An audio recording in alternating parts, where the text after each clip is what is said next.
Isang malalakas na tunog mula sa sound system ang bumungad kay Camila nang siya ay pumasok sa isang sikat na bar. Tara na, friend, masiglang tawag ng kanyang kaibigan, si Maria, na nagdala sa kanya sa lugar na ito. Ang ingay naman dito, at amoy usok pa ng sigarilyo, pasigaw na reklamo ni Camila habang inaayos ang kanyang suot na palda. Halos hindi na sila magkaintindihan ng kanyang kaibigan dahil sa lakas ng musika na umaabot sa kanilang mga tainga. Ano ka ba? Nandito ka ba para magreklamo? Nandito tayo para magsaya at para makapag-move on ka na. Hindi yung araw-araw ka na lang nagmumukmok. Tara, enjoy tayo sa gabi. Wala nang nagawa si Camila nang hilahin siya ni Maria patungo sa dance floor. Kung ang pangalan ni Maria ay kasing lakas ng kanyang personalidad, tila hindi nagkulang ang kanyang ugali. Ang sikip naman dito. Akala ko maganda ang mag-night out sa mga social na bar, pero mukhang mas masaya pa rin pala ang mga inuman sa kanto natin. Ano ka ba? Nagrereklamo ka na naman. Kaya nga tayo nandito para makahanap ng gwapo at mayamang pamalit mo sa Diego na yon. Biglang nanlumo si Camila nang marinig ang pangalan na iyon muli. Ito ang dahilan kung bakit siya napilit ni Maria na pumunta sa lugar na ito. Parang may matalim na bagay na tumutusok sa kanyang puso, at agad siyang nakaramdam ng sakit sa dibdib sa tuwing naalala ang kanyang ex-boyfriend na si Diego. Pasensya na, friend. Ikaw kasi, sobrang kulit mo. Nabanggit ko tuloy ang pangalan ng walang hiya na yon. Pwede bang mag-enjoy na lang muna tayo? Mamaya na ang mga reklamo mo sa buhay, please pagmamakaawa ni Maria na may mga mata na puno ng pag-asa. Tanging isang pagtango ang isinagot ni Camila sa kanyang kaibigan. Tama nga naman ito. Dapat nilang sulitin ang gabing ito nang walang anumang negatibong iniisip. Mas makakatulong pa ito sa kanyang pag-move on. Parang nagkaroon ng bagong lakas si Camila mula sa mga salita ni Maria. Kaagad siyang nag-umpisang sumayaw sa dance floor, bahagyang ginagaya ang ritmo ng mga taong naroroon. Wo, sigaw ni Maria na tila siya ay sinusuportahan. Biglang lumakas ang loob ni Camila na sumayaw. Maya-maya, naramdaman niya ang mga kamay na humahawak sa magkabilang tagiliran niya, mula sa likuran, sumasabay sa kanyang mga galaw. Noong una, ayos lang ito para sa kanya. Sanay na kasi siyang may mga lalaking umaaligid at gustong isayaw siya tuwing may disco sa kanilang lugar. Kaya wala itong naging problema. Ngunit natigil siya nang maramdaman ang kamay ng lalaki na bumaba sa kanyang puwetan. Unti-unti siyang umatras palayo. More! More! Sigaw na tukso ni Maria nang makita siyang nag-alinlangan. Marami ng mga lalaking kasayaw si Maria. Ilang segundo ang lumipas at muling naramdaman ni Camila ang pagdampi ng mga kamay sa kanyang puwetan. Medyo naiinis na siya, kaya naglakas loob siyang lingunin ito. Ano ba? Nagulat na tanong ni Camila. Chill. Chill, sagot ng lalaki na tila walang pakialam. Binabastos mo na ako, tapos gusto mo pang chill, sagot ni Camila na may galis sa boses. Bakit? Anong pinunta mo rito? Prayer meeting. At sino bang hindi babastos sa suot mong yan? Halos makita na ang kaluluwa. Sus! Pakunwari ka pa, nagtatapang-tapangan ka para mapansin. Pero kapag walang tao, kulang na lang sambahin ako. Alam ko na ang mga ganyang galawan nyo. Hindi mo na kailangan magpanggap para makuha ang atensyon ko. Ano, punta na ba tayo sa lugar ko? Sabi ng lalaki na may halong pang-aaki.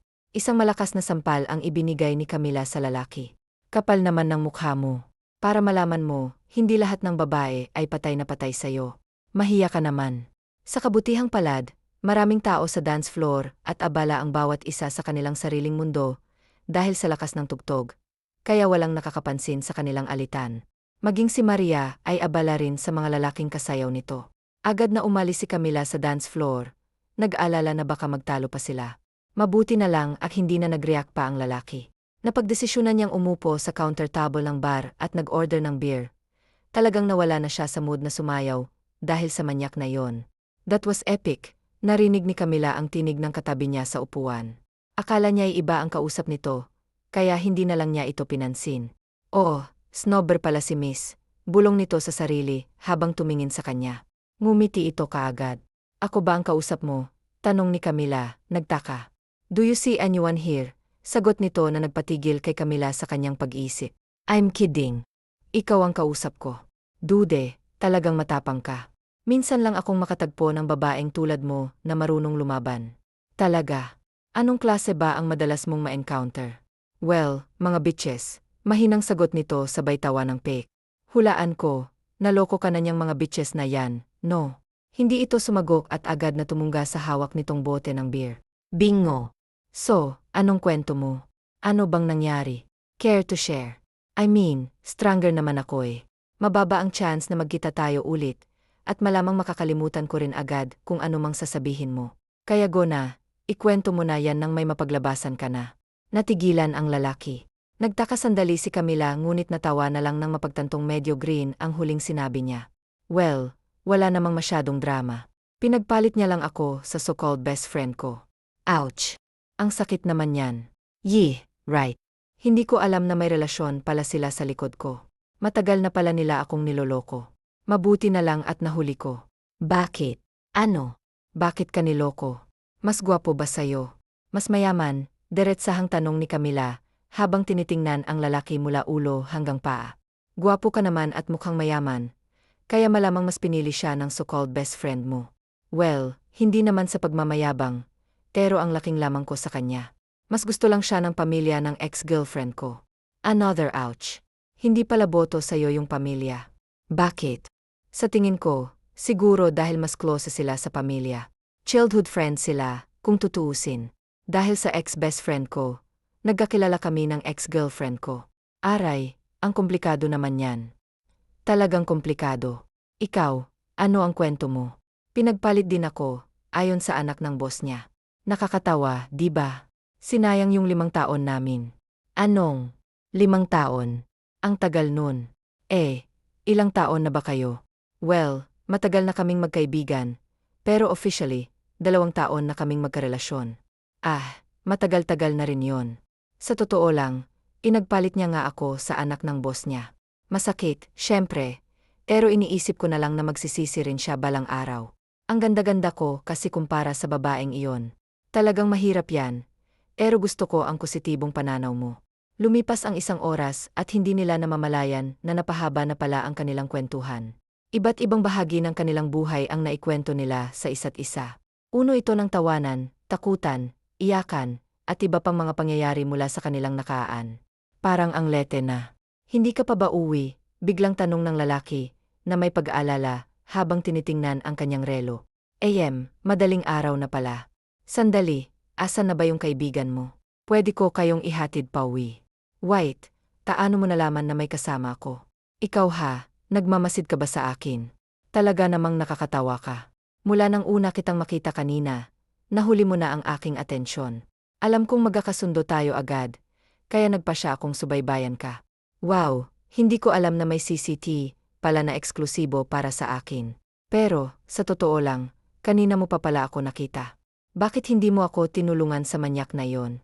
Akala ko pa naman gentleman ka, sabi ni Camila na kunwaring disappointed. Well, malapit na akong makialam, pero nakita ko kung gaano kakatapang na harapin ang sitwasyong iyon, kaya hindi na ako nakisali. Pinanood na lang kita. Pero huwag kang magkamali, dahil hindi ako magdadalawang isip na iligtas ka kung kinakailangan. Pagtatanggol nito sa sarili. Oy, sush, nagdadahilan ka pa. Huling-huli na, pagtataray ni Camila na ikinatawa nilang dalawa. Biglang tumunog ang cellphone ni Camila. Camila, my friend, wala na ako diyan sa barha. Nauna na ako. May kasama kasi akong bagong nakilala na nag-ayang lumabas. Wala na akong nagawa, pero huwag kang magalit kasi sana, ay hahatakin na kita, para sumabay ka na lang sa amin. Kaso nakita kong may kasama kang pugi, kaya diyan ka na lang magpahatid.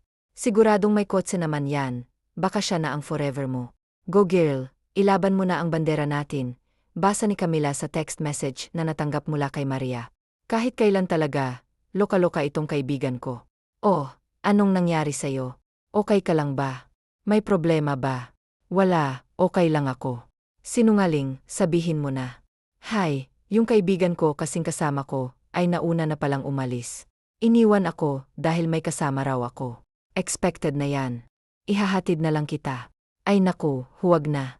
Nakakahiya naman. Woha, sa dami ng naikwento mo tungkol sa buhay mo, ngayon ka pa nahihiya. Isipin mo na lang na kaibigan na kita, at saka madaling araw na, delikado nang umuwi mag-isa, lalo na't babae ka. Naman, gentleman ka na ngayon ah. O sige na nga, sabi mo eh. Alangan namang magmakaawa pa ako.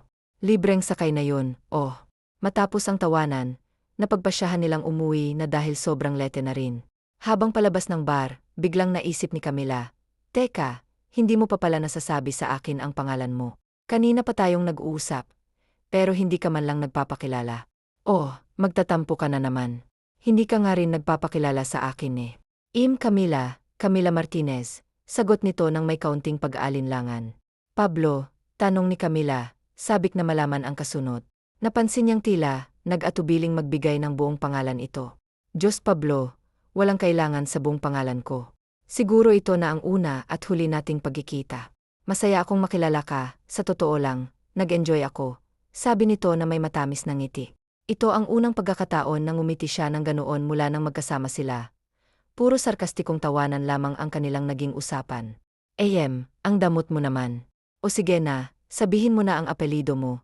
Pagbibiro ni Camila na ikinatawa na lang ni Pablo. Just wait here lang muna, kukunin ko lang yung quotes ko. Alam nito.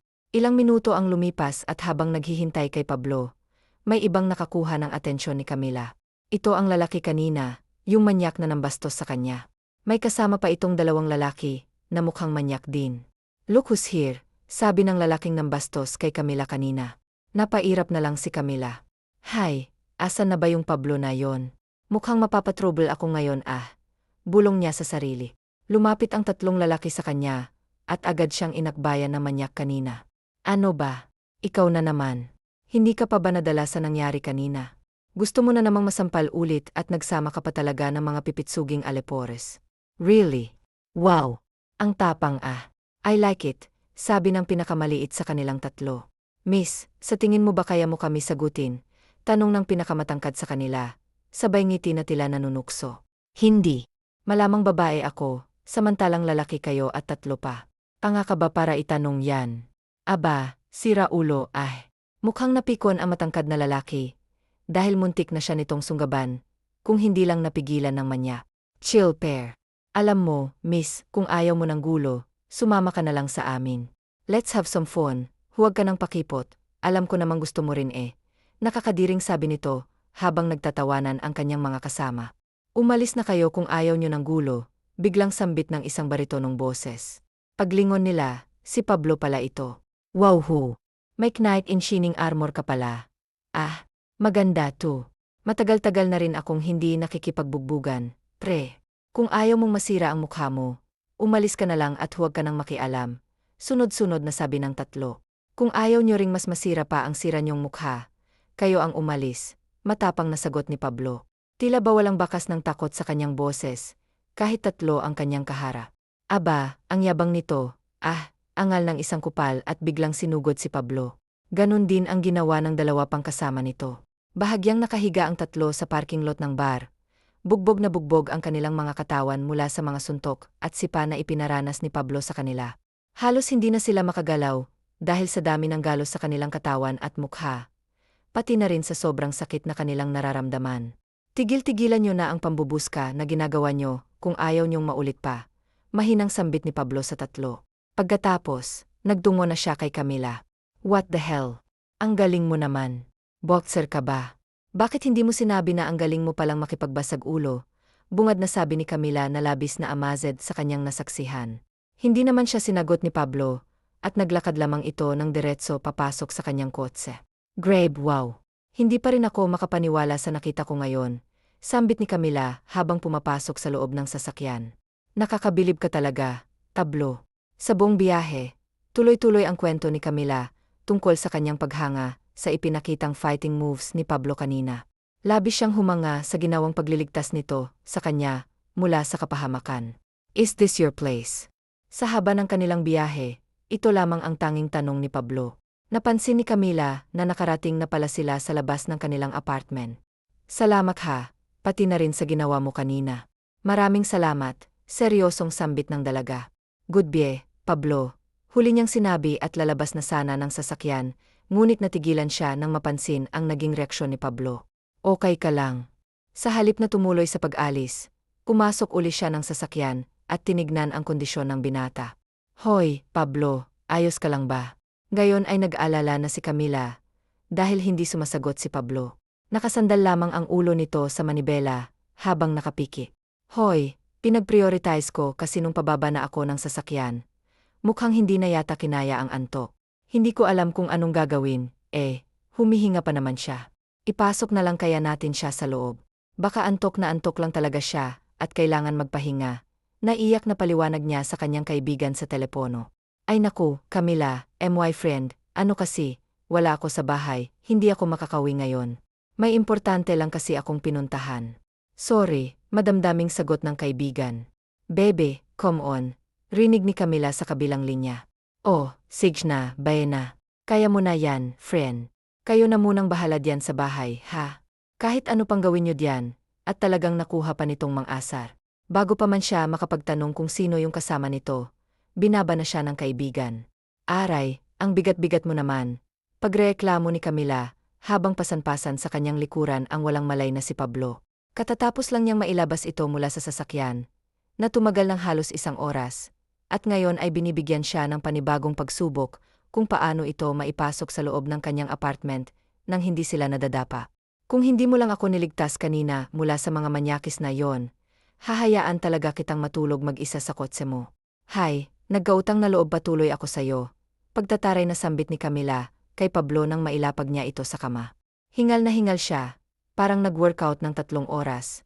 Batid ang pawis na tumutulo sa kanyang noo. Dahil sa kabaitan ni Camila, nagdesisyon siyang kumuha ng malamig na tubig upang ipunas sa natutulog na si Pablo. Habang pinupunasan ang mukha ng binata, naramdaman niyang gumalaw ito. Maya-maya lamang, bigla na itong nagsalita. Noong una, halos hindi pa marinig ang kanyang sinasabi. Ngunit kalaunan ay naging malinaw ito sa pandinig ni Camila. Ana, unggol nito. Ana, yan ba ang pangalan ng ex mo? Tanong ni Camila, kahit alam niyang hindi siya sasagutin nito. Ana, nagpatuloy na lang siya sa kanyang ginagawa, ipinagsawalang bahala ang pangalang naririnig. Ngunit bago pa man siya matapos, bigla siyang hinila ni Pablo at hinalikan. Oy, teka, ano bang ginagawa mo? Gulat na gulat si Camila sa ginawa ni Pablo. Wala namang naging imik ang binata at pinagpatuloy lamang ang kanyang ginagawa. Pablo, ano ba? Gayon ay malakas na talagang nanlalaban si Camila. Ngunit tila wala namang naririnig si Pablo. Para itong ibang tao, hindi ang mabait at makulit na lalaking nakilala niya sa bar kani-kanina lang. I love you. Don't CRY anymore because of your bastard ex. I'm already here, forget about your ex. Kung kaya lamang sukatin ang pagkagulat na nararamdaman ng isang tao, sigurado akong nasira na ni Camila ang panukat sa sobrang pagkabigla na kanyang nararamdaman ngayon. Ano bang pinagsasasabi mo, Pabloy? Sa halip na sumagot, muling nagbigay si Pabloy ng isang mapusok na halik kay Camila. Ang isip ni Camila ay nagsasabing lumayo na sa binata at sampalin ito. Ngunit ang hindi maipaliwanag ni Camila ay bakit sa kanyang kalooban ay may bumubulong sa kanya na suklian ang mga halik ni Pabloy. Para siyang unti-unting nahihipnotismo sa bawat halik na iginagawad nito. Kahit na hindi siya nalasing sa dami ng alak na nainom kanina, dito sa mga mapupusok na halik ni Pabloy, para bang lasing na lasing siya. Sa kabila ng sinasabi ng kanyang isip, wala pa ring ibang nagawa si Camila. Nang makitang nakahubad siya, ang sumunod na ginawa niya ay tinignan ang katabi sa higaan. Hindi niya alam kung siya ba ay masisiraan ng bait. Ano nang makita niyang wala na siyang katabi. Walang Pabloy na nakahiga sa tabi niya. Ni anino man lang nito ay wala. Hindi niya mawari kung makakahinga ba siya na maluwag, dahil wala ito sa tabi niya ngayon, o sisikip ang dibdib niya, dahil iniwan siya nito, matapos ang mapusok na pinagsaluhan, o mahihiya dahil baka panaginip lamang ang lahat ng iyon. Ouch! Daing ni Camila nang sinubukan niyang tumayo sa kama. Friend, anong nangyari sa'yo? Okay ka lang ba? Tanong ni Maria, na bagong pasok sa kwarto ni Camila at may dalang agahan. Ang mga mata nito ay puno ng pag-aalala. Ang sakit ng buong katawan ko, nahihirapang sagot ni Camila, ramdam ang pagod sa kanyang boses. Bakit? Ano bang nangyari? Napagod ka talaga siguro ng sobra kagabi. Ano? Biglang sabi ni Maria habang lumalaki ang mga mata. Halatang ng asar. Bakit mo kasi ako iniwan? Kinakabahang tanong ni Camila sa kanyang kaibigan. Hindi niya pa alam kung paano sisimulan ang pagkukwento tungkol sa nangyari sa kanila ni Pablo. Sorry na. Ito na nga ginawa na kita ng breakfast. Kahit sobrang nakakapagod bumangon ng maaga, lalo pat lasing na lasing ako kagabi. Peace offering, friend. At saka, para namang hindi ka na nasanay na bigla na lang akong nawawala tuwing may gimik tayo. Kaya sige na, sorry na, bati na tayo, nakangusong sambit ni Maria. Sabik na inabot kay Camila ang pagkain na kanyang niluto. Oh, ayan na, bati na tayo. Sige na, magkwento ka na, dali. Anong balita sa inyo ni Fafi? Ang pogi niya jackpot ka. Tanong ni Maria, na nagdulot muli ng alaala kay Camila tungkol kay Pablo at sa kanilang pinagsaluhan kagabi. Pogi. Bakit? Nakita mo ba siya? Asan na siya? Umalis na, friend. Kanina pa. Nakita ko siyang nagmamadaling umalis habang nagluluto ako. Kakausapin ko sana siya kanina, kaso hindi man lang ako pinansin, tinignan lang ako. Sos, porket gwapo siya, madamot na siya. Pasalamat siya gwapo siya ha. Wala nang naisagot si Camila sa kaibigan.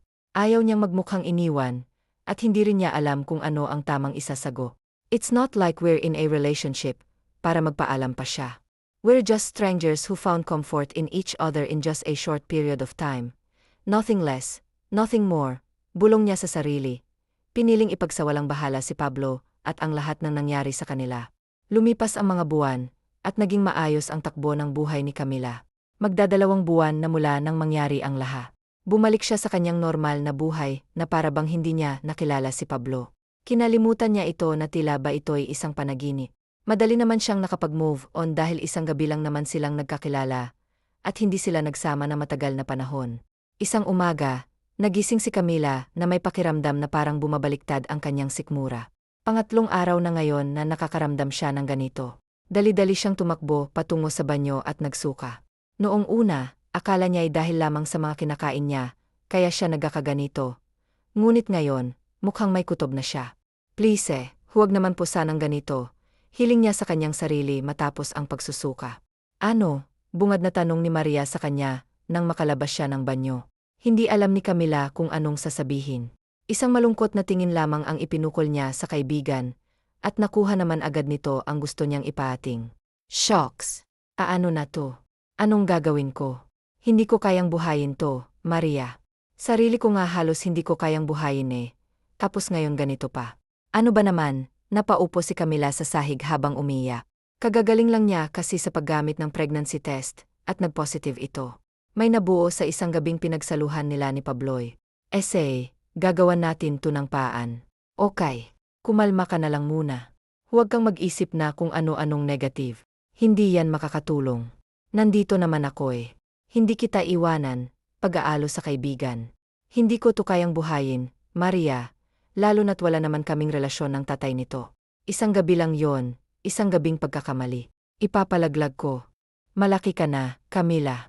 Alam mo na kung anong tama't mali. Alam mo rin sa sarili mo na mali ang iniisip mo ngayong magpalaglag. Maawa ka naman sa magiging anak mo, hindi niya deserve ng ganyan. At saka, nandito naman ako Tutulungan kitang hanapin yung Pablo na yon. Minsan lang magsalita ng seryoso si Maria. Ngunit alam ni Camila na dapat niyang sundin kung ano man ang opinyon ng kaibigan. Lalo na kapag seryoso ito, dahil sa mga ganitong pagkakataon, si Maria lamang ang nakakapag-isip ng tama sa kanilang dalawa.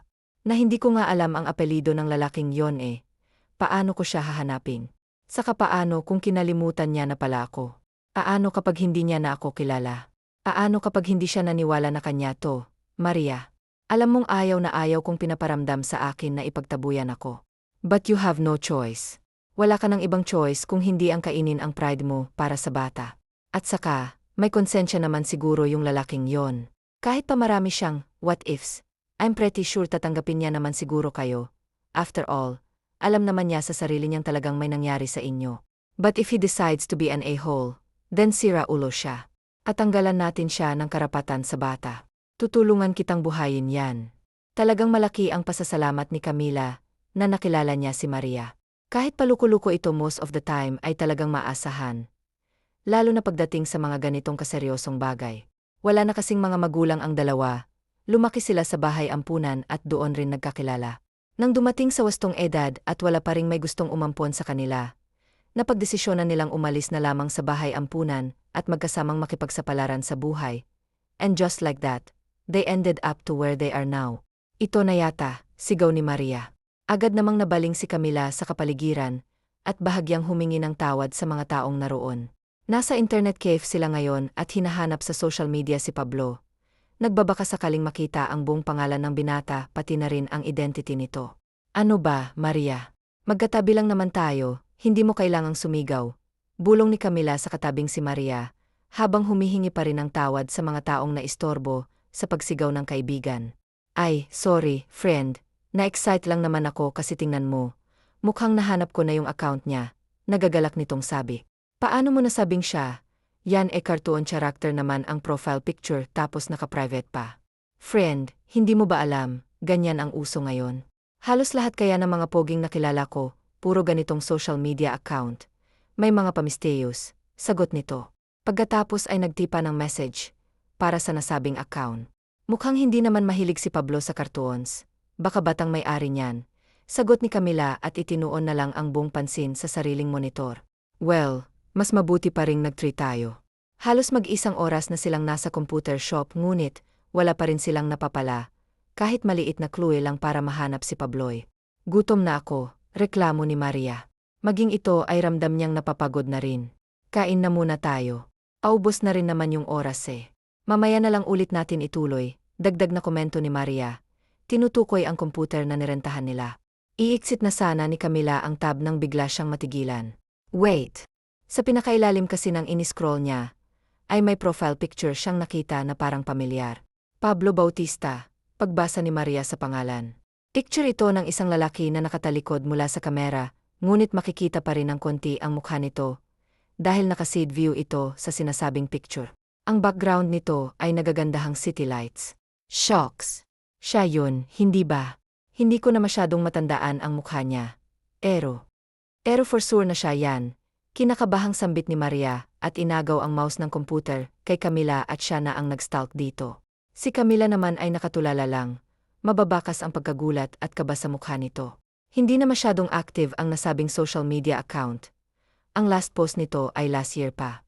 Kaya siguro huli na itong lumabas ng isearch ng dalawa kanina. Kukunti lang rin ang pictures na nakapost doon ngunit si Pablo nga ang naroon. Mas bata lang ang mukha nito sa mga pictures, ngunit hindi maipagkakaila na si Pabloy nga yon. Siya na nga yan. Tila nanginginig na sambit ni Camila. Bingo! Tara, ay message natin kaagad. Wait lang, Maria. Parang hindi pa ako handa. Ay, kinakabahan ako, natatakot ako. Ano ka ba? Normal lang naman nakabahan at matakot pero huwag ka nang umatras. Ngayon ka pa ba atras kung kailan nakita na natin ang account niya at nalaman na natin ang buong pangalan niya? Isang oras din tayong naghahanap dito pagtatalak ni Maria. Ano ba? Hindi yan ang Camila na kilala ko ha. Kasi ang Camila na kilala ko, hinding-hindi naduduwag. Sige na, ikaw na mag-type ng mensahe mo para sa kanya, para makakain na tayo. Bumuntong hininga muna si Camila ng ilang beses, bago nagumpisang mag-type. Sa katunayan ay hindi niya talaga alam kung anong sasabihin. Hindi niya alam kung anong magiging reaksyon ni Pablo kapag nag-reach out siya after ng halos 2 buwan na walang paramdam matapos ang nangyari sa kanila ni hindi rin niya alam kung kilala pa ba siya nito. Kahit natatandaan man lang. Hi Pabloy, it's Camila. Hindi ko sure kung naalala mo pa ako. Pero ako yung stranger na nakilala mo sa bar almost 2 months ago. Niligtas mo pa nga ako sa mga manyak na lalaki doon. Sorry sa pag-message ko nga pala ng bigla-bigla ngayon. I have something to tell you kasi, urgent lang. Please let me know if okay lang na mag-meet tayo. Salamat, Sen. At natapos ang araw na iyon na masayang-masaya si Maria. Dahil parang tinulungan sila ng tadhana na ngayon na mahanap si Pabloy. Sa kabilang banda, si Camila naman ay halos lumabas na sa kanyang dibdib ang puso niya sa sobrang lakas ng kabog nito. Hindi niya alam kung anong asahan mula kay Pabloy. It's already been 3 days mula nang i-message nila si Pabloy sa social media account nito. At hanggang ngayon, ay wala pa rin silang nakukuhang sagot dito. Araw-araw nang nakatambay sila Maria at Camila upang abangan ang magiging sagot nito. Ngunit wala talaga silang natanggap. Ang hula nila ay baka hindi na nga ginagamit ni Pablo ang account na yon dahil masyado nang out of date ang mga post doon. Malamang sa malamang ay hindi pa natatanggap o nababasa ang mensahe, kaya hanggang ngayon, ay hindi pa rin sila nakakatanggap ng reply. Nag-try na rin silang mag-search ang pangalang Pabloy Bautista. Marami namang lumalabas ngunit wala sa mga iyon ang Pabloy na hinahanap nila. Teka, may website yatang nakaling dito, sabi ni Camila nang may mapansin sa profile ni Pabloy. Naghahana sila ngayon ng panibagong clue kung paano nilang makukontak ang lalaki. Hindi kasi pwedeng maghintay lang sila nang maghintay sa reply nito, at baka mamuti lang ang mga mata nila, ay wala pa rin silang napapala. Patingin. Shucks. Nga, no. Bakit hindi natin ito napansin noon? Reklamo ni Maria at nag-umpisang i-explore ang website.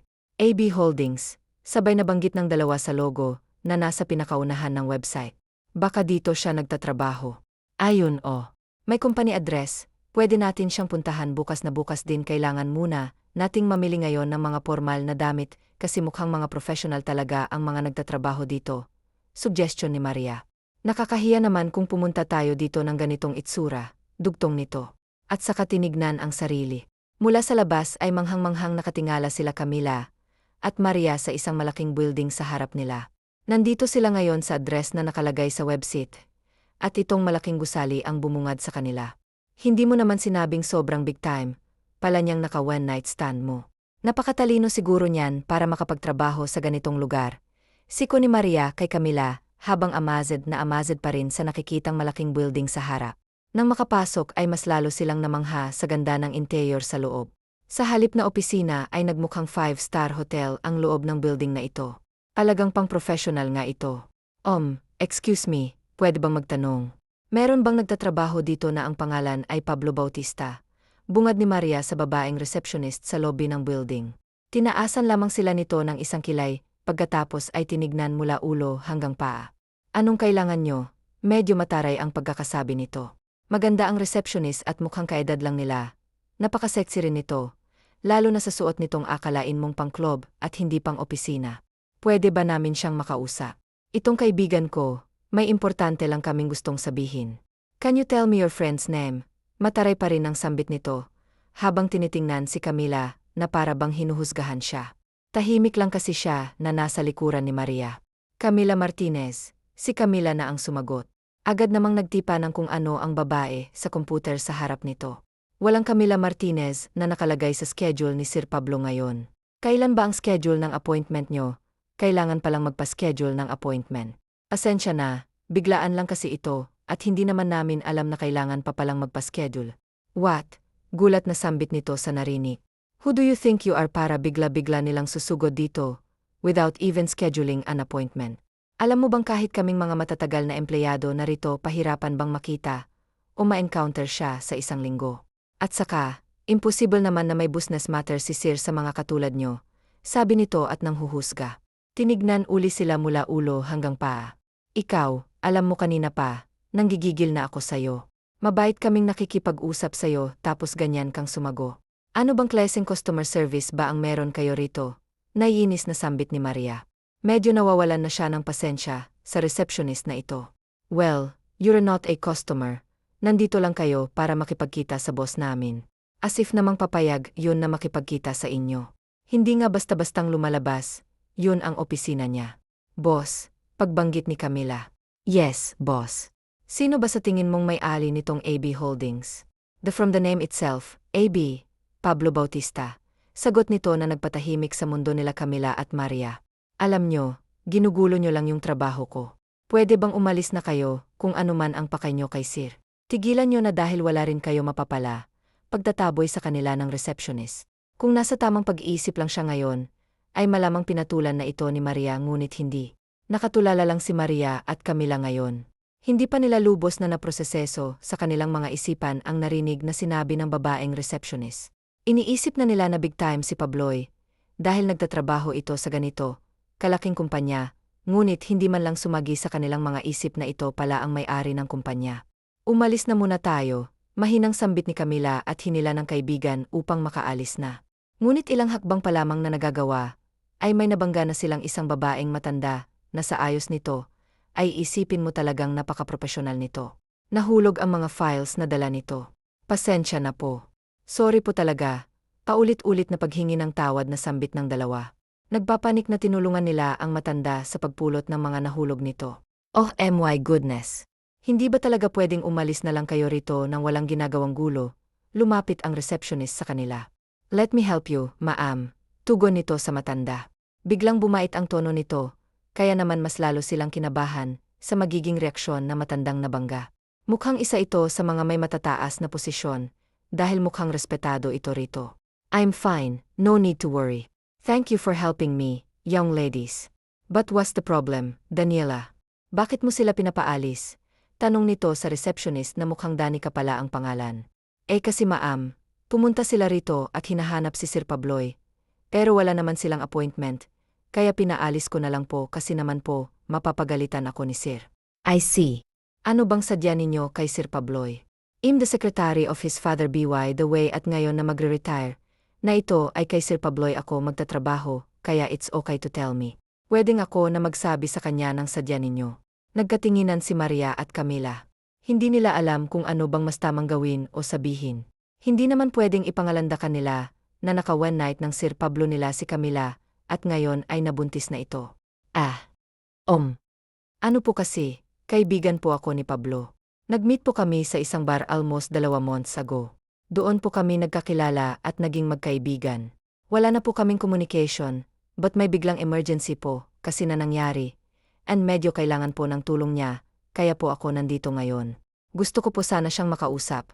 Medyo putol-putol na sagot ni Camila dahil sa kahihiyaan. Nakita niyang napaismid si Daniela sa kanyang sinabi. Hula niya ay iniisip na nitong huhututan niya si Pabloy. Well, medyo tama rin naman ito dahil nandito nga siya upang humingi ng tulong na buhayin ang anak nilang dalawa. White, pwede mo bang sabihin sa akin ang pangalan mo? Camila po, Camila Martinez. Nang marinig ang pangalan niya, ay agad na inilabas na matanda ang telepono nito at nagtipa dito ng kung ano. Pagkatapos ay inilagay sa tenga nito ang cellphone. She's here, biglang sambit nito sa kausap sa telepono. Okay, noted. Sabi ulit nito makailang saglit lamang nakalipas. Pagkatapos ay ibinaba na niya ang telepono. You can come with me, sambit niya kay Camila. Habang nasa elevator ay labis-labis ang kabang nararamdaman ni Camila. Hula niya ay si Pablo nga ang tinawagan ng matanda kanina. At ngayong nasa elevator na sila paakyat sa top floor feeling niya, kikitain na niya si Pabloy. Isang tahimik na floor ang bumungad sa kanya. 2 office lamang ang nandoon. Secretary's office, C. Mahinang basa ni Camila sa nakalagay sa sari-sariling pintuan ng 2 kwarto. Luckily he's free right now. Pwede ka nang pumasok, nakangiting sabi ng matandang sekretarya. Hindi alam ni Camila kung anong unang gagawin o sasabihin pagpasok sa pintuang yon. Hindi niya alam kung papaanong haharapin uli si Pabloy. What's up? Long time no see, Camila. Paunang bati ni Pabloy. Pagpasok ni Camila, ang kanyang atensyon ay nakatuon lamang sa mga papeles sa mesa at pinipirmahan ang mga ito. Please take a seat. Ilang sandaling katahimikan muna ang namutawi sa kanila. Makalipas ang ilang sandali ay natapos na rin ni Pabloy sa kanyang ginagawa at hinarap na si Camila. So what brought you here? I'm surprised you found me when I didn't tell you my full name. Amazing tinulungan kasi ako ng kaibigan ko. I see, so what brought you here? Buntis ako. Ang buong akala ni Camila ay sobrang magugulat si Pabloy kapag narinig ang mga katagang iyon ngunit hindi. Hindi man lang nagbagong ekspresyon ito. Maya-maya ay biglang sarkastikong tumawa si Pabloy. Akala ko naman iba ka sa kanila. Do you know how many woman ang sumusugod dito? Lagi saying na nabuntis ko sila. At nangyari, lahat yun tuwing nalalaman nila ang estado ng buhay ko. For what? For money. Of course. I really thought iba ka okay. So tell me how much do you need para tumigil ka na sa pagsasabing nabuntis kita? Money isn't an issue to me. You know, kaya tell me. Nagulat si Camila sa inakto ng lalaki. Inaasahan na niyang baka pagdudahan siya ni Pabloy. Kaya baka naman nakalimutan ngunit hindi niya inaasahang ganito pala ito. Mata pobre, ibang-iba sa Pablo na nakilala niya doon sa bar. What? Confessed? Oh please huwag ka nang magmaang-maangan. I tried being friendly with you pero binigo mo ako ngayon. Dahil isa ka rin pala sa mga babaeng nagpapanggap makahuthot lang ng pera sa akin, kaya you deserve to meet the real me. This is the real Pablo, not the funny and sweet guy you met months ago. Malditong sabi nito. Ngayon ay malinaw na kay Camila ang totoong ugali nito. Isa rin pala ito doon sa mga mayayaman. Kung makaasta akala mo parang binili na nila ang pagkatao mo. Wala akong maalala na may nangyari sa atin. Nagulat na lang ako nang magising na katabi kita at nakahubad pa tayong dalawa. Akala ko nung una gusto mo lang talaga ako, kaya I let it pass but now. Aminin mo na pinlan mo tinilit mong may mangyari sa atin para makapagpangiti kita at makahingi ng kwarta. You're one of those girls.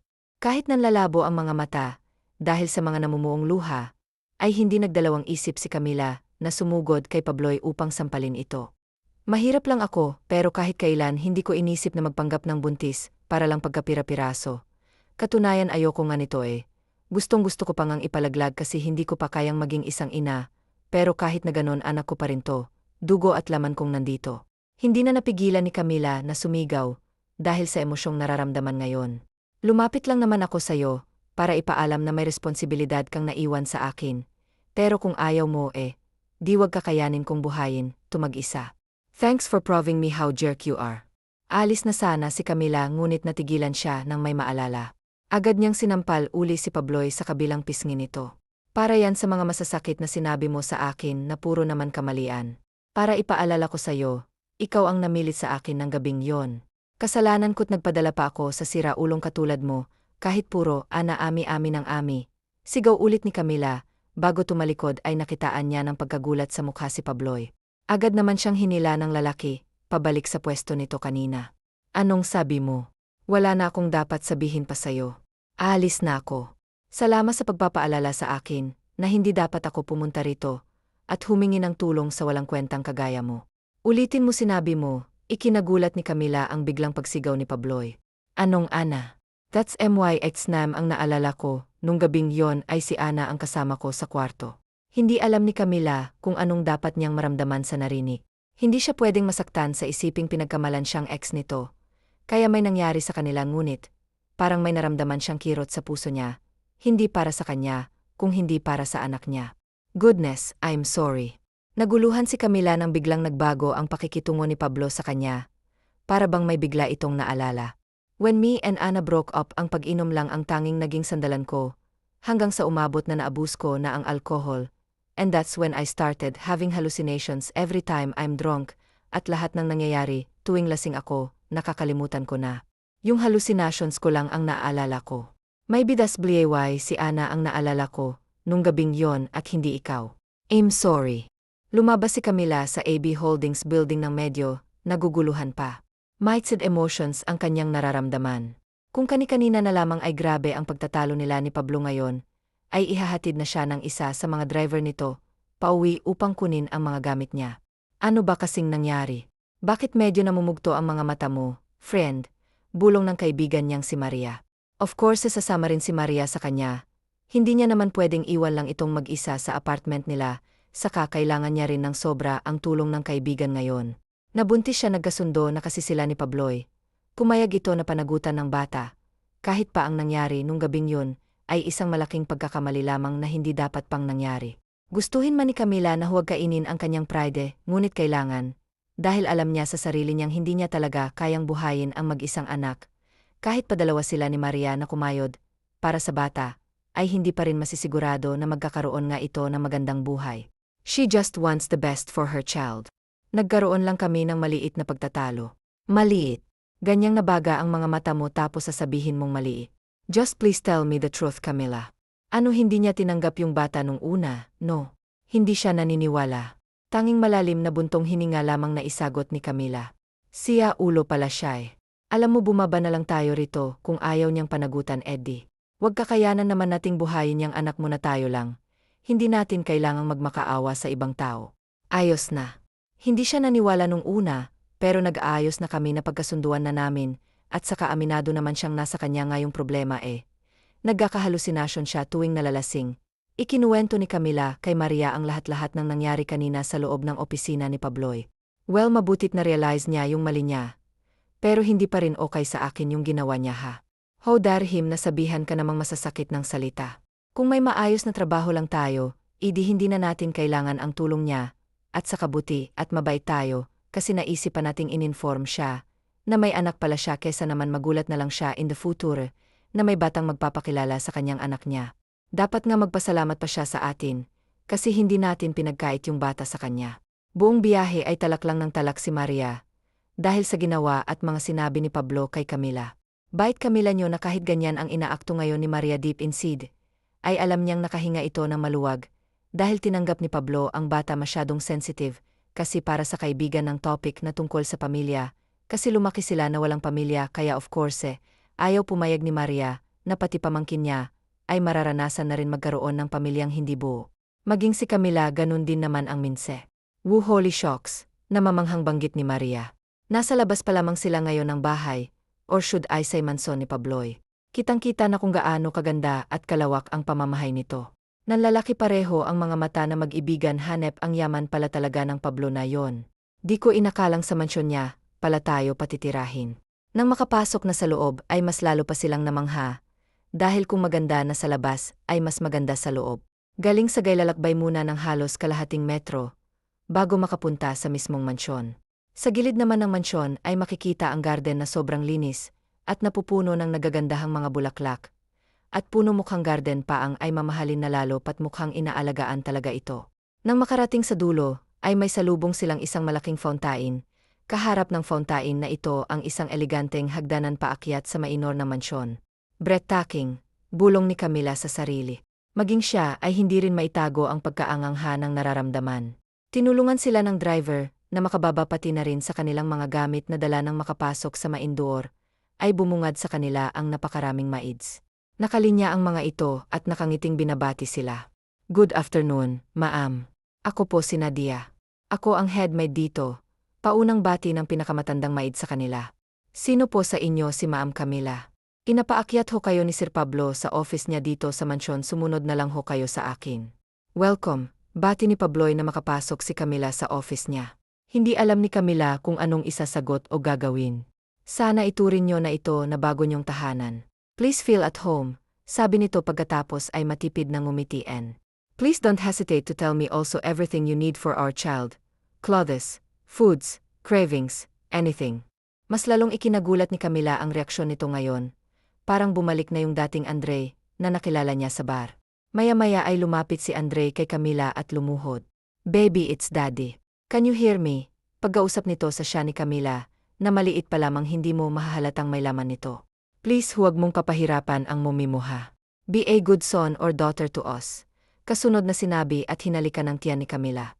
Hoy friend, ayos ka lang ba? Kanina ka pa nakatulala kinakabahan na ako sayo, sabi ni Maria na nakapagpabalik kay Camila sa realidad. Hindi niya namalayang kanina pa pala siyang nakatulala gulat na sagot niya. Pagkatapos ay ipinagpatuloy ang ginagawa kasalukuyan kasi silang nag-aayos nila of course hindi sa master's bedroom na mamalagi si Camila. Dahil hindi naman sila mag-asawa ni Andre ngunit katabi lang ng kwarto ni Pablo ang kwartong ibinigay sa kanya, at katabi ng kwarto niya ang kwarto ni Maria. Mas maganda kasing napapagitnaan siya ng mga ito, upang mas mabilis siyang maasikaso sa tuwing may kakailanganin siya. Ayan, kanina pa ako nagsasalita dito, wala naman pala akong kausap. Iwan ko sa'yo friend. Hindi ko alam kung dahil lang ba yan sa pagbubuntis mo, o talagang nababaliw ka na teka. Kuha na lang muna ako ng pagkain, baka gutom lang yan, pangaasar ni Maria. Napabuntong hininga na lang si Camila. Hindi niya kasi talaga maiwasang hindi isipin ang pabago-bagong pagturing sa kanya ni Pabloy. Pakiramdam kasi niya hindi lang ang utak niya ang nalilito ngayon, pati puso niya rin ay naguguluhan kung ano nga bang dapat niyang maramdaman sa lalaki. Patapos na sana si Camila sa ginagawang pagliligpit ng mga gamit nang bigla na lamang siyang natigilan dahil sa pagbaliktad ng kanyang sikmura. Agad siyang tumakbo sa banyo upang sumuka. Friend, anong nangyari? Ayos ka lang? Nagpapanik na sunod sa kanya ni Maria sa banyo. Hindi niya namalayang nakabalik na pala ito sa kanyang silid, at may daladala pang adobo. Nang makita ang dala nito, ay agad namang bumaliktad ang kanyang sikmura. Please ilayo mo sa akin yan, nahihirapang sambit ni Camila habang sumusuka pa rin. Hay, ba paborito mo, to kaya nga itong ni-request ko, para sa'yo At kay Bobby kasi for sure magiging paborito niya rin ito. Naggugulang, sagot ni Maria. Maria, please. Kahit naguguluhan, wala nang nagawa si Maria, kung hindi ang sundin na lang ang kaibigan. Gabi na at nasa hapag na sina Maria, Camila, at Pabloy. Sa harap nila ay puro mga masasarap na pagkain. Dahilan kung bakit napakalaki ngayon ang ngiti ni Maria. Para silang nasa pista sa dami ng nakahanda. I didn't know what food you like, kaya pinaubaya ko na lang sa mga maids ang lulutuin. I hope you like it, sabi ni Pabloy. Siyempre naman, gusto namin. Tingin pa lang, mukhang masarap na, nakangiting si Maria ang sumago. How about you? May problema ba? You don't seem to like the food. May gusto ka ba? Pwede nating ipaluto ngayon kung ano man ang gusto mo, nag-aalalang tanong ni Pablo, nang mapansing mukhang walang gana si Camila. Hindi, ayos lang ako. Mukhang masarap nga yung mga pagkain, sagot niya at tipid na ngumiti. Hay naku, Pabloy, huwag kang maniwala diyan. Kanina pa yan nagsusukay. Halos lahat ng pagkaing dinadala ko sa kanya, hindi niya kayang kainin kasi nasusuka siya. Hindi niya rin naman sinasabi kung anong gusto niya, diretsong sumbong ni Maria. Aray, pagreklamo nito nang makatanggap ng sipa sa ilalim ng mesa galing kay Camila. Inanlakihan siya nito ng mga mata na parabang sinasabing, tumigil ka na, hindi niya na kailangang malaman ang pagsusuka ko. What? Totoo ba? Gulat na baling ni Pablo kay Camila. Hindi, huwag kang maniwala diyan kay Maria. Masyado lang siyang paranoid sa kalagayan ko. Ayos lang naman ako. Pagdadahilan ni Camila ngunit hindi siya pinakinggan pa ni Pablo. Dali-dali na itong lumapit sa kanya. Can we talk? Just us two. Tanging pagtango na lang ang isinagot ni Camila rito. Hindi ba sinabihan na kita? Nag-usap na tayo tungkol dito. Hindi ba it's okay na mag-demand ka ng kahit na ano, para naman, yan sa bata eh. Para sa anak ko. Kaya I will give anything that my child needs, kaya please don't make it hard for us. Nagtatalo na naman si Pablo at Camila. Ngayon ay kasalukuyan uli silang nasa loob ng opisina ni Pablo dito sa mansyon. Hindi ko rin naman kasi alam na nagkakaganito pala ang mga buntis.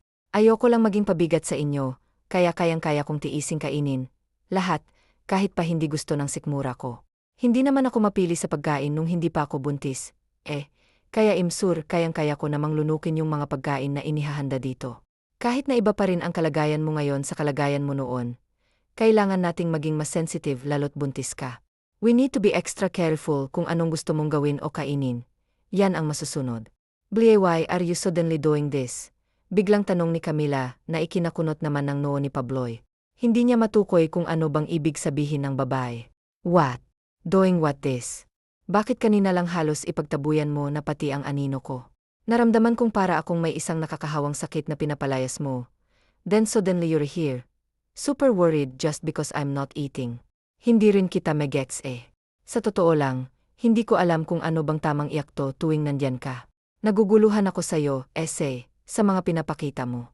Well of course, it's my child. It's my duty to protect my child. How can I protect my child if I am not protecting the mother? Sagot nito na parang isang malaking sampal kay Camila. Right, it's only for the child. Mahinang sambit nito na parabang biglang na-realize na magkasama lang sila ngayon ni Pablo.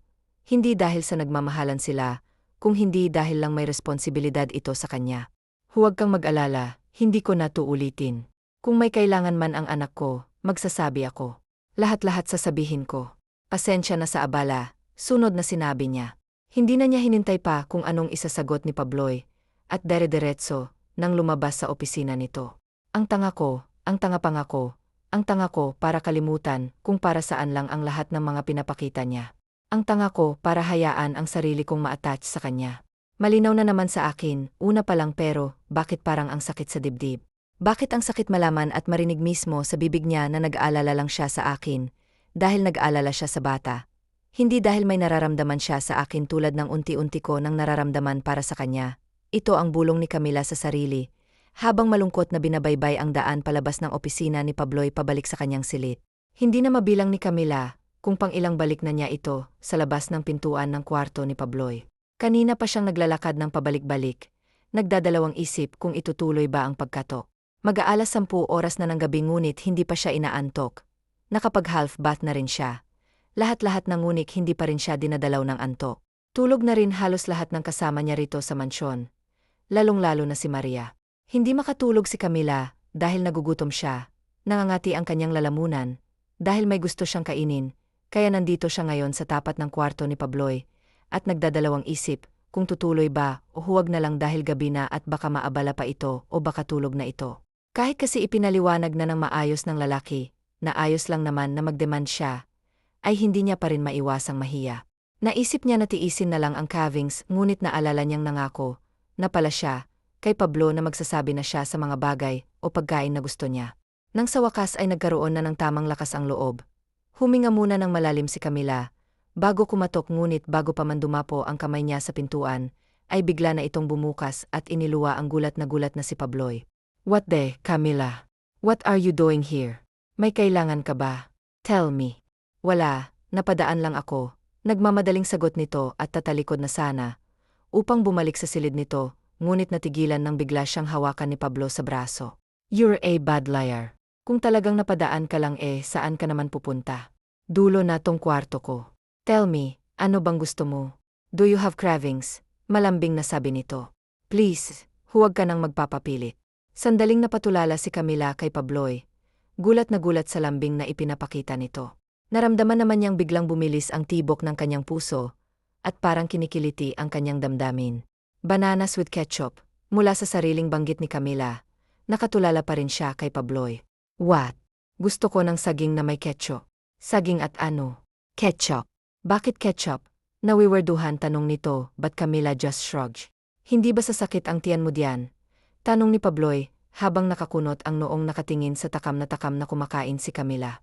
Bakit naman sasakit? Ang sarap kaya, gusto mo itry? Halos puno pang bibig nito habang nagsasalita. Agad namang napalayo ng konti si Pabloy. No, thanks. Iniimagine ko pa lang yung lasa, parang gusto ko ng masuka. Anong klaseng pagkain yan? Bananas with ketchup. Parang nandidiring sambit nito. Wow, napaka-judgmental mo talaga. Ang sarap kaya. Anong judgmental talaga? Hindi ako judgmental. Ano?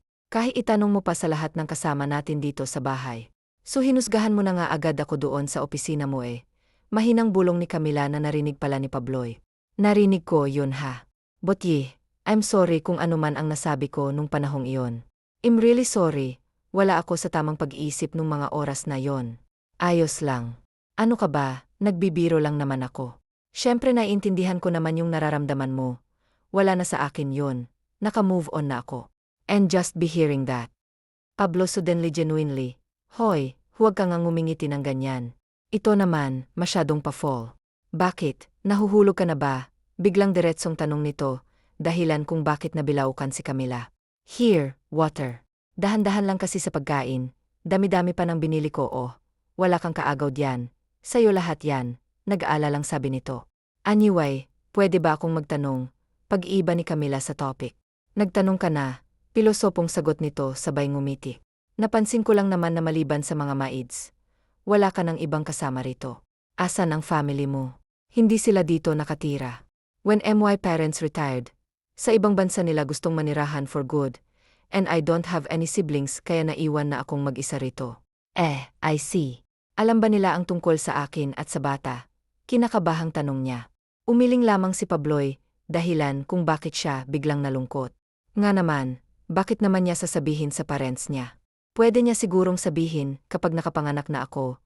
Dahil sa bata lang naman siya, may koneksyon. Hindi naman kami kasal para kailangan pa niyang i-inform ang parents niya na magkakapamilya na siya. Sabi niya sa kanyang isipan. Gusto ko kasing sabihin sa kanila sa personal. Hihintayin ko muna silang umuwi rito at bumisita para mapakilala na agad kita. Dugtong nito sa sinabi kanina na ikinagulat na malala ni Camila. Aha, tanging isang matamis na ngiti lamang isinagot ni Pablo kay Camila. Walang balak sagutin ang tanong nito. Sige na, ubusin mo na yan at makapagpahinga ka na bukas. Sabihin mo ulit sa akin ang cravings mo para makabili ako. Gusto kong ako mismo ang bumibili ng lahat ng kailangan ng anak ko. Pwede ka rin namang sumama. That night ended happily for both Camila and Pabloy. Kahit papano ay may nararamdaman silang improvement about sa relasyon nila sa isa't isa. Mas gumaan ang kanilang pakiramdam sa isa't isa. Mas unti-unti na rin nilang nakikilala ang isa't isa. Ngunit sa kabila ng lahat ng yon, may kabaring nararamdaman si Camila. Dahil sa pagkilala niya ng lubos kay Pablo, ay nararamdaman niya ring lumalalim na ang kanyang nararamdaman para dito. Kinakabahan siya dahil alam niyang masasaktan lang siya sa huli. Months passed by and everything went smooth. Mas lalong naging close sa isa't isa sila Camila at Pabloy kumpara noong una silang nagsama sa isang bubong na medyo mailap sa isa't isa. Ngayon ay sobrang magkasundo na sila. Sa katunayan ay mukha nga silang tunay na mag-asawa. Tuwing umagay sabay silang nag-almusal bago umalis si Pablo, papuntang trabaho, at sa gabi naman tuwing umuwi ito, ay may daladalang kung ano-ano mang pinapabili ni Camila na cravings niya. Sabay rin silang kumakain tuwing gabi. Ito na ang nakasanayan nila. Few months have passed since the day that Camila and Maria moved to Pablo's residence. 5 buwan na rin ang bata sa sinapupunan ni Camila, at ngayon ay pupunta sila sa doktor ni Camila para sa monthly check-up nito. Ngayon na rin malalaman kung ano bang gender ng bata, kaya kasama nila ngayon si Maria. Ito lang kasi ang unang makakaalam sa kasarian ng bata, dahil ito ang magdaraos ng gender reveal surprise kay Camila at Pablo pati na rin sa lahat ng maids na kasama nila sa bahay. Ayaw pa sanang pumayag ni Camila, dahil hindi naman daw kailangan ng party kapag nalaman ang gender ng baby.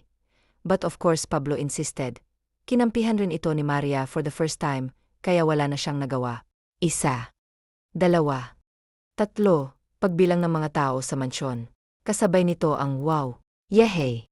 Yan ang sigawan na tilian ng mga taong nakasaksi doon. It's a boy, Mateo, nakangiti at maligayang sambit ni Pabloy na agad hinarap si Camila. Maluha-luha pa ito. Wow! Nahahawakan na rin sa akin sa pagiging emosyonal ah.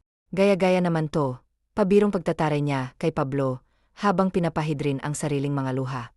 Agad namang nagsilapit ang mga kasama sa bahay upang ikongratulete sila, dahil paihong only child.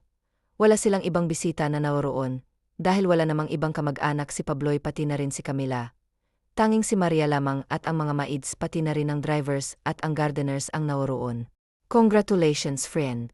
Finally, alam ko na rin ang bibilhin kong regalo sa pamangkin ko. Nagagalak na sambit ni Maria. Pagkatapos ay mahigpit na niyakap ang buntis na kaibigan. Hello baby boy, I'm Tita Maria. I can't wait to see you. Please be healthy ha. We will do anything and everything for you. We love you so much. Pagkausap nito sa tiyan ni Camila. Masayang kumakain ng mga tao sa mansyon. Si Pablo naman at Camila ay nagkaroon ng panahon na mag-usap, habang nakatingin sa mga masasayang mukha ng mga tao. I'm really happy, biglang sambit ni Pablo. God knows how happy I am right now. And that's all because of you. Thank you. Kaunti na lang ay lalabas na yata ang puso ni Camila sa kanyang dibdib, dahil sa lakas ng kabog nito. Sobra-sobra rin ng kasiyahan na nararamdaman niya ngayon, at lahat din ng iyon ay dahil kay Pabloy. She never felt this happy before. Sana lang ay sunod-sunod na nga itong kasiyahan na nararamdaman niya. Sana huwag itong bawiin sa kanya. Dahil hindi niya alam kung anong gagawin kapag binawi ang mga ito. Parang mas maganda to, komento ni Camila. Nandito sila ngayon ni Pablo sa isang mall, at namimili ng mga damit, at iba pang gamit na kakailanganin ng kanilang baby. Ayaw niya nga sanang pumayag na sumama si Pabloy, dahil may trabaho ito ngunit nagpumili talaga ito. Excited na excited pa nga. At dahil ayaw ni Camila na masira ang excitement nito, ay pumayag na lang din siya. I think mas maganda to. But why not bilhin na lang natin to lahat? Suggestion ni Pablo. Medyo magkaiba kasi sila ng taste ni Camila, pagdating sa mga damit na susuotin ng kanilang magiging anak. Hindi pa man nakakasagot si Camila, ay kinuha na ni Pablo ang mga damit at dinala sa counter. Wait for me here. Sabi nito bago umalis. Alam na talaga ni Pablo ang ugali ni Camila. Kilalang-kilala na siya nito. Alam nitong hindi siya papayag na bumili ng sobrang damit, kaya inunahan na siya nito. Wala nang nagawa pa si Camila, kung hindi ang maghintay na lamang dahil nasa counter na si Pabloy. Habang naghihintay ay tumunog ang cellphone ni Camila. May tumatawag. Akala niya ay si Maria lang ito, kaya agad niya itong sinagot nang hindi man lang tinitignan kung sinong caller. Wala naman kasing ibang tatawag sa kanya, kung hindi si Maria at Pabloy lang. Camila, rinig ni Camila mula sa kabilang linya, na dahilan ang biglang pagkatigil ng kanyang mundo halos. Ilang buwan na rin ang nakakalipas mula nang huli niyang marinig ang boses na ito. Kung hindi pa nga ito tumawag ngayon, ay baka tuluyan niya, na ring nakalimutan ang tinig nito, sa nagdaang ilang buwan na nakatuon lang ang buong atensyon niya, sa magiging anak niya at kay Pablo. Ni minsan ay hindi sumagi sa isip niya ang taong ito. Diego, tipid at kinakabahang sagot niya. I missed you. Isang nakakabinging katahimikan lamang ang kanyang narinig, matapos banggitin ang ex-boyfriend niyang si Diego, ang mga katagang yon. Kung dati ay ilang beses niyang inaasam-asam na marinig muli ang mga katagang yon mula kay Diego, ngayon ay halos mamatay na siya sa kaba. Kaba para sa magiging reaksyon ni Pabloy. Nang hindi siya sumagot ay nagsalitang muli si Diego. Nabalitaan kong buntis ka. Hindi mo alam kung gaano ako kasaya nung malaman ko yon. Pumunta ako kaagad sa inyo, pero wala na kayo doon at narealize ko na hindi pwedeng masaya lang ako. Narealize ko na dapat maghanap muna ng perang pangsustento sa inyo, bago ako magparamdam uli kaya hindi ko na muna kayo agad hinana. And guess what? I already have money. Kayang-kaya ko na kayong buhayin ngayon. I'm really sorry if it tusulong para magparamdam sa inyo. Please hayaan nyo akong bumawi sa inyo ng anak ko. What? Naguguluhang tanong niya. Ano bang pinagsasasabi mo Diego? Hindi ikaw ang ama ng anak ko. Yes I am. Narinig ko rin ang balitang isang mayamang negosyante daw ang nakabuntis sa'yo. Pero paano naman mangyayari yon? Mas naunang may nangyari sa atin, di ba? May nangyari sa atin bago tayong naghiwalay, at nakilala mo yung lalaking, yon a few days, pagkatapos nating maghiwalay, kaya obviously ako ang ama eh. Hindi. Katawan ko to. Ako ang mas nakakaalam at saka, bakit ka pa ba bumalik sa buhay ko? Di ba pinagpalit mo na ako? Alam mong ginawa ko lang yon para mapromote sa trabaho. Sinabihan na kita, di ba? Ba na maghihintay ka lang at ako nang bahala sa lahat. Ikaw naman kasi hindi rin makapaghintay. Iniisip mo na agad na nag-chat ako o bakit hindi. Ba-chatting din ang tawag doon essay T. Camila sa personal tayo, mag-usap meet me. Alam mo na kung saan ako, hahanapin basta ito lang ang tatandaan mo, mahal pa rin kita, at gagawin kong lahat upang mabawi katanganan ko. Nanginginig ang buong katawan ni Camila. Matapang ang tawag na yon. Confident naman siya na si Pablo lang ang ama ng dinadala niya, ngunit, dahil sa mga sinasabi ni Diego, ay hindi niya maiwasang mag-overthink, dahil may point ito. Totoong may nangyari nga sa kanila 5 araw, bago may nangyari sa kanila ni Pabloy. Dahil 2 araw lamang ang pagitan ng breakup nila ni Diego, at ang gabing nakilala niya si Pabloy sa bar. What's wrong? What happened? Nag-aalalang tanong ni Pabloy. Tapos na pala itong magbayad, at hindi man lang namalayan ni Camila, na nakalapit na pala ito. Kasalukuyang nasa loob ng kotse si Pablo at Camila pauwi na sila sa mansyon. Habang nagmamaneho, hindi mapigilan ni Pablo na mag-alala kung napano si Camila, dahil kanina pa ito nakatulala at mukhang wala sa sarili sa sobrang lalim ng iniisip. Please tell me what's wrong. I'm worried, Camila. Bahagyang pagtawag niya sa pangalan nito. Mukhang hindi rin kasi naririnig ni Camila ang una niyang sinabi. What? I'm fine, I'm sorry, may iniisip lang ako. Don't worry about me.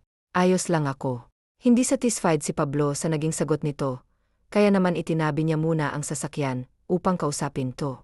I know something's wrong but hindi kita pipilitin na magsabi sa akin kung ayaw mong sabihin then it's fine. I respect that but please always remember that I'm always here. Huh? You can tell me anything. I will listen. I will help you with anything that's bothering you. I'm always here, kakampi mo ako. Gustong umiyak ni Camila sa mga naririnig mula kay Pabloy. Gustong-gusto niyang magsumbong dito ngunit natatakot siya na baka pati ito ay mag-overthink na rin na baka pati si Pabloy ay hindi na siya paniwalaan. Natatakot siya sa magiging reaksyon nito. Hindi niya alam kung magiging totoo pa ba ang sinasabi nitong, I'm always here, kapag nalaman nito kung ano bumabagabag ngayon kay Camila. How about John? Suggestion ni Pabloy. Parang ang common naman gusto ko yung unike, sabi ni Camila. 4 oras na ng hapon at nandito silang dalawa ngayon sa garden na mansyon na mimili at nag-isip ng ipapangalan para sa kanilang baby. Napag-usapan na nila, kahapon pa lang na mag-uusap sila ng ilang oras, upang mapagkasundoan ang ipapangalan sa kanilang anak, kaya naman maagang umalis sa trabaho si Pabloy para sa araw na ito. Meteo. Common pa rin. Hindi ko naman inakalang ganito pala kahirap mamili ng pangalan, paano ba naman kasi lahat ng pangalang sinasabi mo, puro common names lang wala ka talagang taste, para ka lang nagpangalan ng laruan o ng pet mo Grabe ka naman sa akin malay ko. Ba hindi ko naman alam kung anong mga gusto mo, alam ko na Ali. What? Common rin naman yan at sa katunog pang babae, Andre plus Camila equals Ali. Pag-explain ni Camila agad naman niyang naramdamang sumipa, si Ali sa tiyan niya MG.